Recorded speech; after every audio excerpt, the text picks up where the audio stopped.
بسم الله الرحمن الرحيم.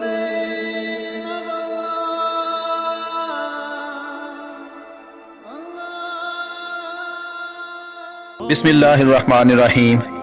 شروع اللہ کے نام سے جو بڑا مہربان اور نہایت رحم والا ہے. سورۃ البروج نبی کریم صلی اللہ علیہ وآلہ وسلم پر مکی زندگی کے درمیانی دور میں نازل ہوئی. یہ وہ دور تھا جب قریش مسلمانوں پر ظلم و ستم کر رہے تھے. نبی کریم صلی اللہ علیہ وآلہ وسلم عشاء کی نماز میں سورۃ البروج اور سورۃ الطارق کی بھی تلاوت فرماتے تھے.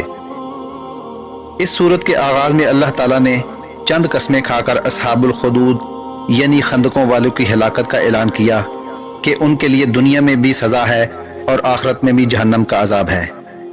ساتھ ہی اہل ایمان کو خوشخبری دی کہ مشکلات پر صبر کرنے والوں کے لیے جنت ہے. پھر اس بات سے آگاہ فرمایا کہ اللہ تعالیٰ کی پکڑ بہت سخت ہے جس سے فرعون، سمود اور اصحاب خدود جیسے ظالم لوگ نہیں بچ سکتے. آخر میں قرآن حکیم کی عظمت کا بیان فرمایا کہ وہ لوح محفوظ میں ہے. دوستو ویڈیو اچھی لگی ہو تو چینل کو سبسکرائب ضرور کیجیے گا.